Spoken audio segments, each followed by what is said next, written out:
ہمارے نبی کریم صلی اللہ علیہ وسلم اس پر سوار ہو گئے. جبرائیل علیہ السلام آپ صلی اللہ علیہ وسلم کے رفیق اور ہم رکاب ہوئے. جب آپ منزل مقصود کی طرف تشریف لے چلے تو جاتے جاتے راستے میں ایسی زمین پر گزر ہوا جس میں کھجوروں کے بہت سارے باغات تھے. حضرت جبرائیل علیہ السلام نے فرمایا آپ صلی اللہ علیہ وسلم یہاں اتر کے 2 رکعت نفل پڑھ لیجئے. آپ صلی اللہ علیہ وسلم نے نماز پڑھی. حضرت جبرائیل علیہ السلام نے فرمایا مدینے کی سرزمین ہے جہاں آپ صلی اللہ علیہ وآلہ وسلم نے ابھی نماز پڑھی ہے. پھر آپ صلی اللہ علیہ وآلہ وسلم وہاں سے چلے تو سفید زمین سے آپ کا گزر ہوا. جبرائیل علیہ السلام نے فرمایا یہاں بھی آپ نماز پڑھی ہے. آپ صلی اللہ علیہ وسلم نے پڑھ لی. پھر جبرائیل علیہ السلام نے فرمایا یہ مدین ہے جہاں نماز پڑھی گئی تھی.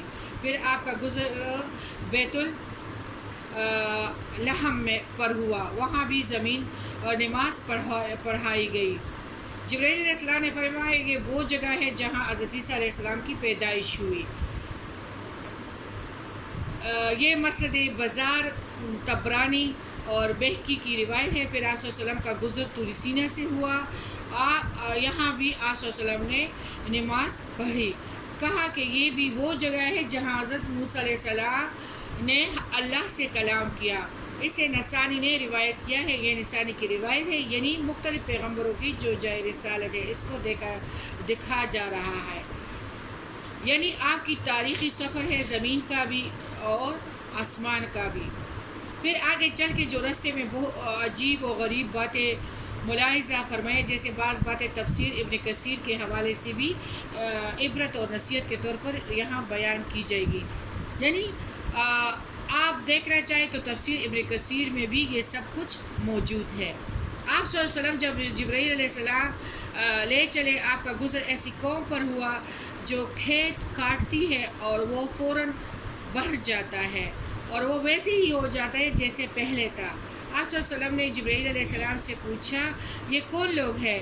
خدا کے راستے کے مجاہدین جو نفس کے خلاف لڑتے ہیں, جہاد کرنے والے ہیں, جن کی نیکیاں 700 تک بڑھتی ہے اور جو خرچ کرے اس کا بدلہ پاتے ہیں. اللہ بہترین رازق ہے. سورہ بقرہ 261. مثل الذین ينفقون اموالهم فی سبیل اللہ کمثل حبۃ نبتت 7 سنابل فی کل سنبلۃ مائۃ حبۃ واللہ یضاعف لمن یشاء واللہ واسع علیم. سورہ بقرہ 261. مثال ان لوگوں کے جو اپنے مال اللہ کے راستے میں خوشی سے خرچ کرتے ہیں ایک دانے کی طرح ہے جس سے 7 بالیاں اگے, ہر بالی میں 100 دانے ہوں. وہ اور اللہ بڑھاتا ہے جس کے لیے چاہتا ہے اور اللہ تعالیٰ وسعت والا ہے, علم والا ہے. بہترین صدقہ, بہترین خرچہ اللہ کے دین کے راستے میں خرچ کرنا. فی سبیل اللہ سے مراد اللہ کے راستے میں, دین کے راستے میں نکلنا جس میں قلم بھی ہے.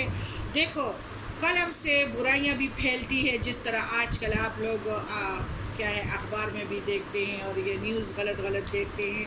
قلم زبردست چیز ہے. اس کے ذریعے سے آپ لوگ راہ راست پہ بھی لا سکتے ہیں اور اس کے ذریعے سے آپ لوگ شیطان کے ساتھی بھی بہت سارے لوگ کر سکتے ہیں. قلم, کیونکہ انسان کے پیدائش سے پہلے قلم پیدا ہوا ہے. علم, قرآن, تلوار, اس کے ذریعے سے ہم جہاد کر سکتے ہیں, اور زبان. پھر آپ کا گزر اس قوم پر ہوا جس کا سر پتھروں سے کچلائے جا رہا تھا, ہر بار ٹھیک ہوتے تھے اور کچلے جاتے تھے, دم بھر کی مہلت انہیں نہیں ملتی تھی. نبی کریم صلی اللہ علیہ وسلم نے پوچھا یہ کون ہے؟ جبرائیل علیہ السلام نے فرمایا یہ وہ لوگ ہیں جن کے سر فرض نمازوں کے وقت بھاری ہو جاتے تھے, یہ لوگ سست ہو جاتے تھے, یعنی نماز کو مصیبت سمجھتے تھے, یا پھر پڑھتے ہی نہیں تھے. بلکہ آپ صلی اللہ علیہ وسلم نے دیکھا کہ کچھ لوگوں کے آگے پیچھے کی دھچیاں لٹک رہی ہیں, یعنی چتڑے لٹک رہے ہیں, اور اونٹ کی طرح کانٹے دار جہنمی درخت چک رہے ہیں, زقوم کا درخت. تو تو جہنم کے پتھر اور انگارے کھا رہے ہیں۔ جبرائیل علیہ السلام نے فرمایا یہ وہ لوگ ہیں جو اپنے ماں کا زکوٰۃ نہیں دیتے، اور جب زکوٰۃ دینے کے دن آ جاتے ہیں تو پھر ہیلے تراشتے ہیں، یعنی ان کے لیے ساری چیزوں کے لیے پیسے ہیں لیکن زکوٰۃ کے لیے نہیں ہیں، زکوٰۃ کے لیے پھر وہ انکاری ہو جاتے ہیں۔ یہ جہنمی لوگ ہیں۔ اللہ نے ان پر کوئی ظلم نہیں کیا بلکہ یہ خود اپنی جانوں پر ظلم کرتے تھے۔ پھر نبی کریم صلی اللہ علیہ وسلم نے ایسے لوگوں کو بھی دیکھا جن کے سامنے ہنڈی میں صاف ستھرا بنا ہوا گوشت ہے اور دوسرے میں گندا گوشت بدبودار، یہ اس سے اچھے گوشت سے تو روک دیے گئے ہیں مگر سڑا ہوا بدبودار گوشت کھا رہے ہیں۔ میں نے پوچھا، نبی کریم صلی اللہ علیہ وسلم نے سوال کیا، یہ کون ہے، کس گناہ کے مرتکب ہے؟ جواب ملا، یہ وہ مرد ہے جو اپنی حلال بیویوں کو چھوڑ کر حرام عورتوں کے پاس رات گزارتے تھے، اور یہ عورتیں ہیں جو اپنے خاوند کو چھوڑ کر اوروں کے ہاں رات گزارتی تھی۔ پھر نبی کریم صلی اللہ علیہ وسلم نے دیکھا کہ ایک راستے میں ایک لکڑی ہے جو ہر کپڑے کو پھاڑ دیتی ہے، ہر چیز کو زخمی کر دیتی ہیں۔ آپ صلی اللہ علیہ وسلم نے پوچھے یہ کون ہے؟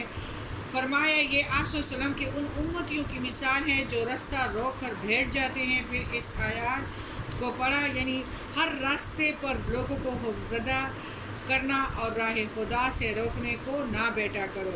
پھر آپ صلی اللہ علیہ وسلم نے دیکھا ایک شخص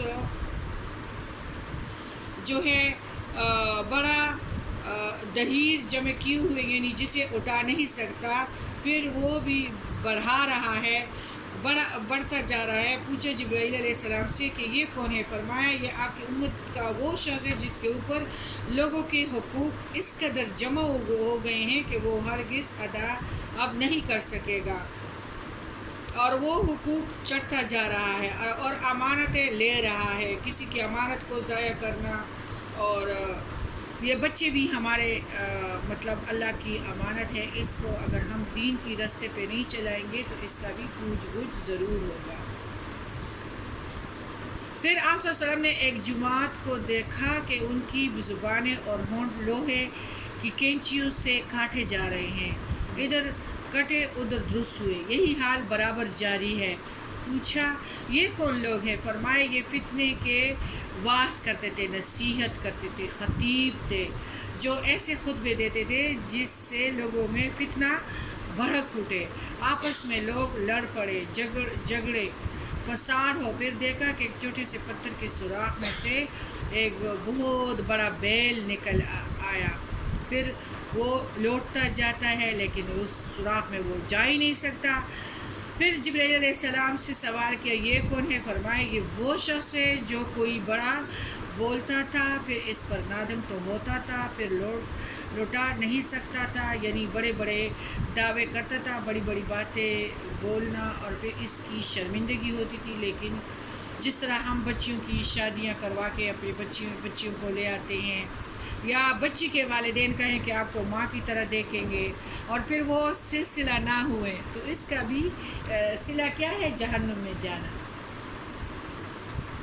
یعنی یہ پرائی بچی بھی ایک امانت ہے، اور پرائی بچی کے جو بزرگ ملے ہیں نا تو وہ بھی امانت ہے، کیونکہ بزرگوں کی عزت لازمی ہے، خدا کرے وہ مشرک بھی ہو۔